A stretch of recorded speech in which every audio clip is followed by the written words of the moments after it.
Thanks again for joining. This is Qdabra's weekly webinar. I hope everyone can hear me. I'm Joanne Alfafara, and today we're going to talk about electronic signatures in InfoPath. This is part one uh, of that topic. And this is really interesting because more people are finding ways of signing their InfoPath forms. And so we created an InfoPath template part that you can easily inject to your forms and can instantly sign the form for you.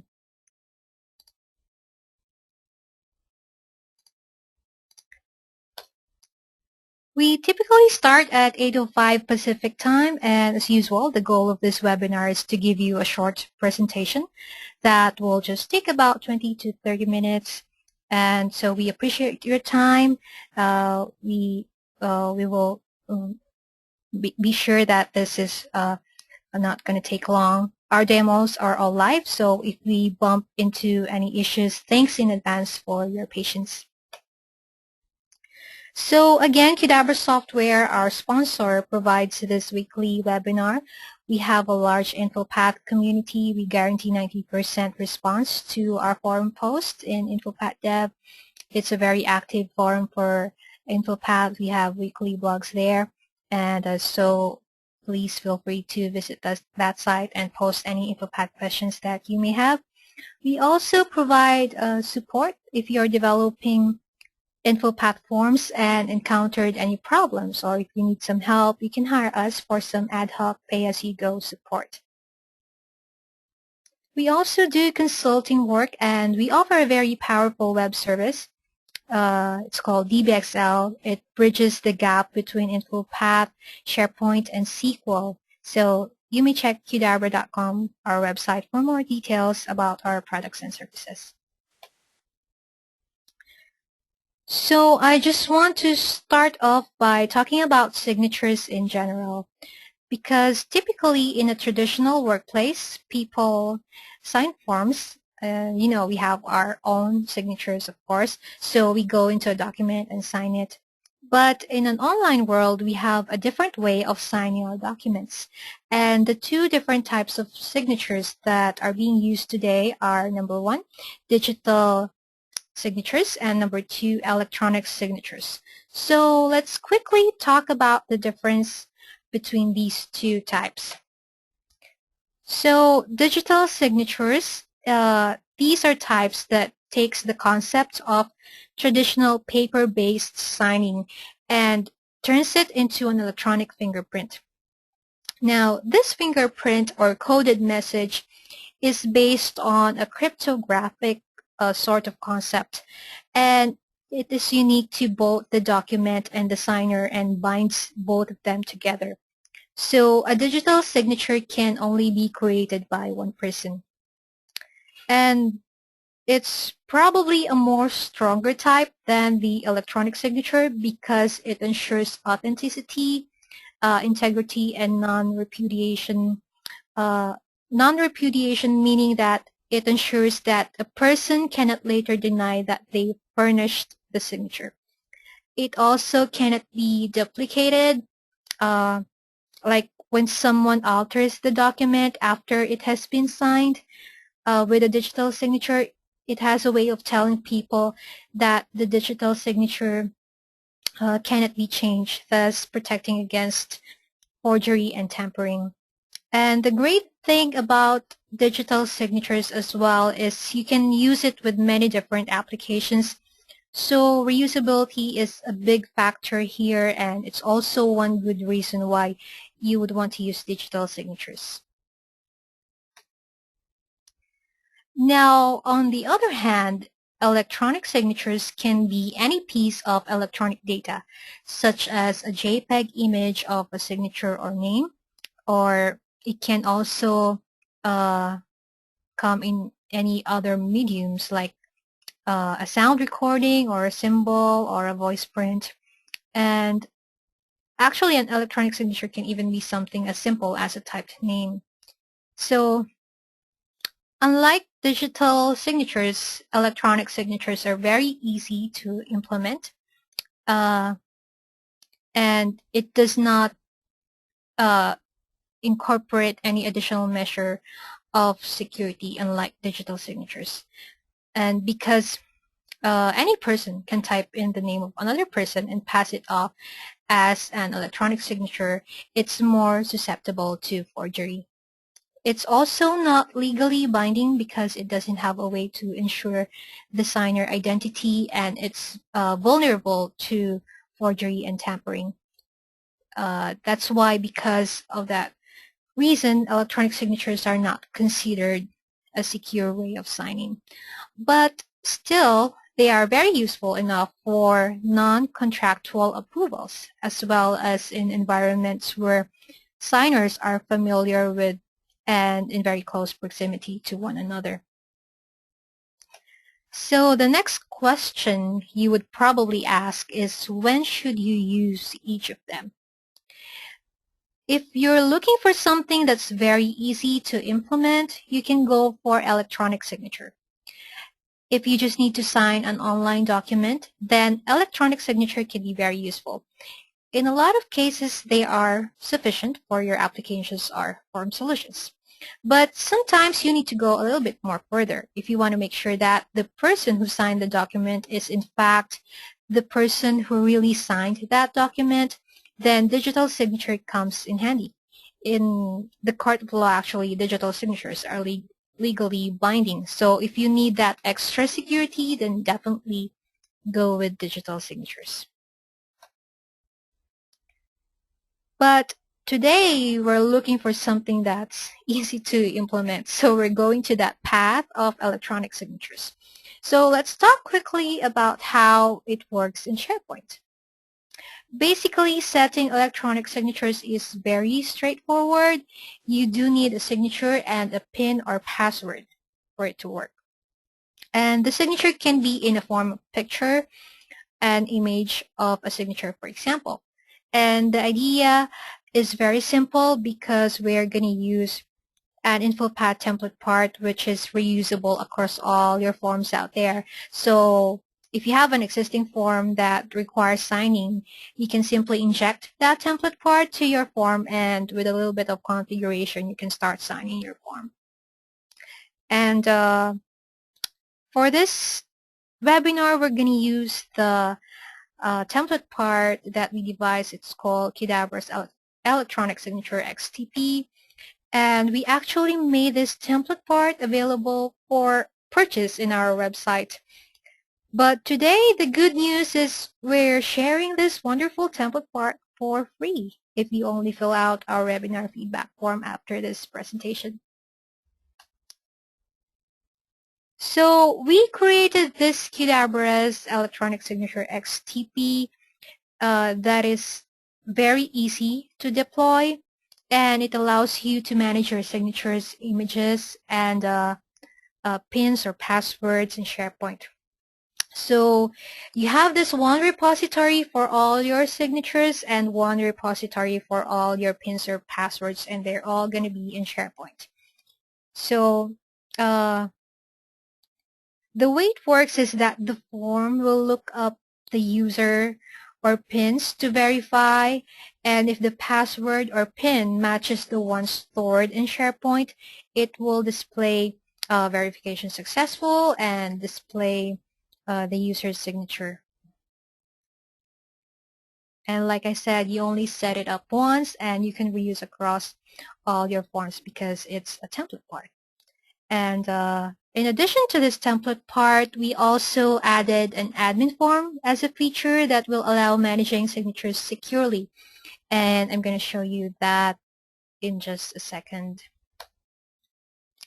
So let's move on to the demo. First, I'm going to show you the signature admin form where we're going to create the signature, and then I'm going to show you the actual form with the template part on it.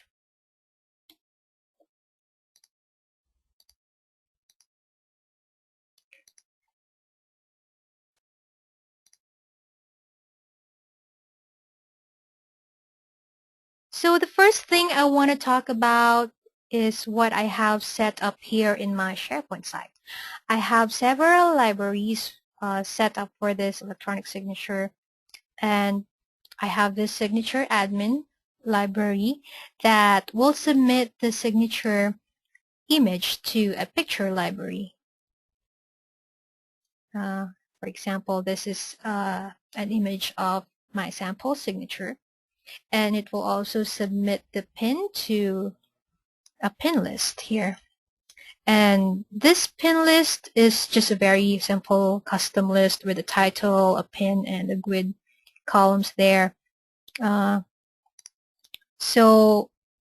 Later in this demo, I'm going to show you how you can secure this pin list so that only the person who created his pin can see his password. So let's go ahead and go to the signature admin form, and let's create a new signature.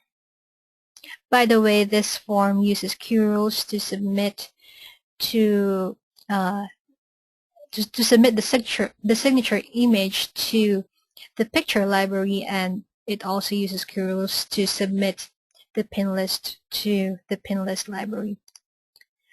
So it automatically queries my username there, and so I'm going to go ahead and enter my pin. For example, very simple, 1234, 1234. And as you can see, it displays my pin in black dots there. And what we did is we used a special type of font so that other people can see the pin while you're typing it. So let's go ahead and attach my sample signature.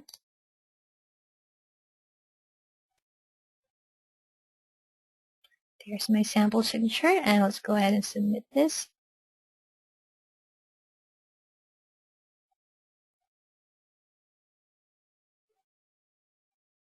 Oops. Shouldn't show that error, but as you can see, there's the success message here that says the signature for me is created. Let's check if the signature is indeed created. Created a form in my library, and let's check the image picture library here. So there's my signature. I actually submitted the same image for my sample signature here. And as you can see, the signature image is submitted using GUID as a name. It's a unique ID that we generate every time we submit a signature. So in that way, we can tie it back to the pin in our pin list here, which also has the same GUID. So that's the libraries that you need to set up for this electronic signature XTP. So what about security? How can you secure this pin list? For security, we created a workflow in SharePoint Designer, and so every time a new entry in the list is created, this workflow is going to kick off. And this is an impersonation step because I'm modifying permissions, so that's very important here. And there's only two actions. And the first action is pretty straightforward. All I'm doing is I'm removing all permissions for all the authenticated users on my server, and I'm removing permissions for the current item, which is the particular pin entry, that list item that we submitted. So this is just removing permissions for that pin list item for absolutely everybody. And the second action I'm doing here is I'm giving full control permissions now to the person who created his pin, and I'm giving it to the current item as well. So the idea here is that when someone creates an entry in that pin list, what they're going to do is they're going to remove permissions from everybody else and then add permissions for themselves. And so in that way, when they go and view the pin list, they're only going to see the pins that they have access to, which is their own pin. So there's nothing complicated in this workflow. It's very easy and it adds a little bit more security to your electronic signatures.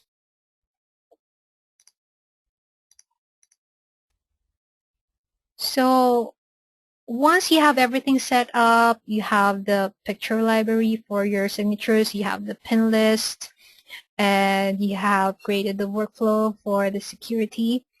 You can go ahead and inject the template part to any existing forms that need signing, and then you can publish that form to a form library. For example, I have a sample form here where I have injected the template part to. This is a very simple form, and I could have added it in a really complicated form, but for the simplicity of this demo, I just created a simple form. So let's try to sign this form. So let's sign it using my pin. Simple, very simple. 1, 2, 3, 4.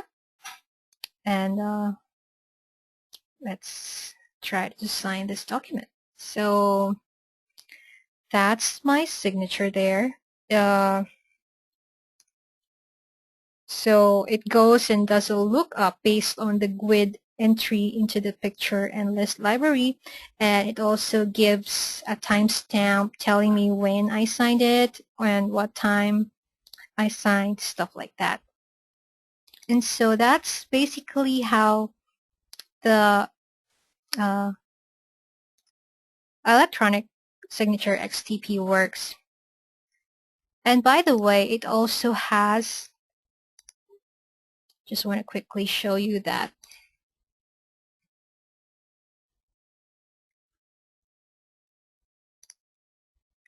if you enter an invalid PIN, it gives you this validation error message. So it validates the PIN that you enter. Make sure that you enter the correct PIN. So that's basically how this electronic signature XTP works. Let me quickly go back to my slides here. Just want to quickly wrap up.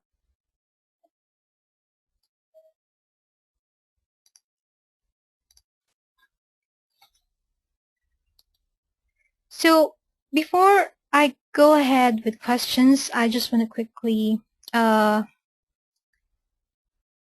everybody know that ARX Cosign, our partner, offers digital signature applications. And I know that this webinar talks about electronic signatures, and while they're not secure, there might be a scenario that you have where electronic signature is enough. But if you do want more security, I did talk about digital signatures and its benefits over electronic signatures. So if you want to use digital signatures instead, you may want to check out our partner here, ARX Cosign. You can check out their website, arx.com, or you can also check them out in our partners page, Qdabra.com. So that's it for this presentation. Again, as always, we'll give all these tools for free if you just fill out our webinar feedback form. I also just want to quickly announce that we have an online InfoPath training coming up on April 8th to 12th, not very far from now. It's a 5-day class, about half day, and you can check out this link for more of our training details. So thanks again for joining this webinar. Let me just quickly check here if anyone has any questions.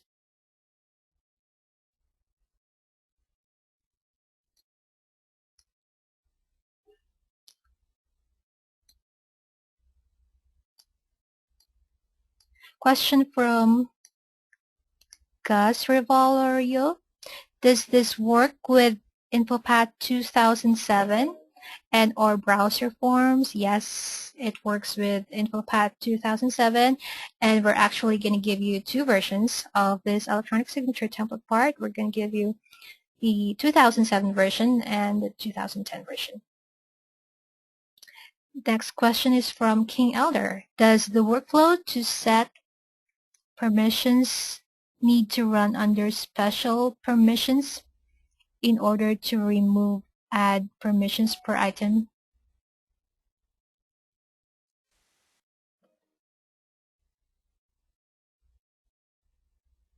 I think so. It needs to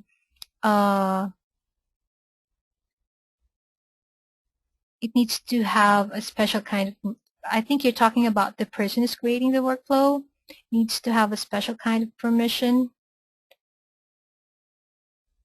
for the workflow. Yes, I think the answer to your question is yes.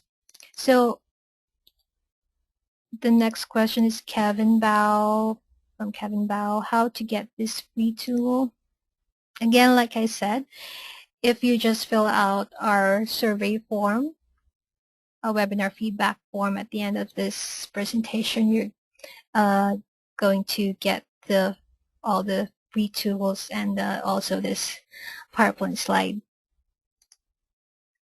Another question from Yasser Salem, when the recorded webinar is going to be available? It's going to be available right after this presentation.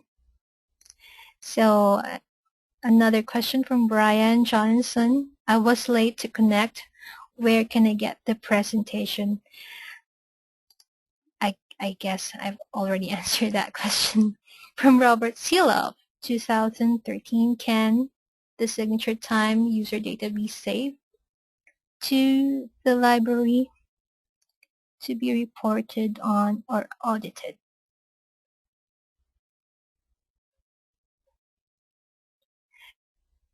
We have not yet devised a 2013 version of this electronic signature, but if you have 2010, then it can definitely work in your 2010 version. But your second question, I'm not sure if I understand it correctly.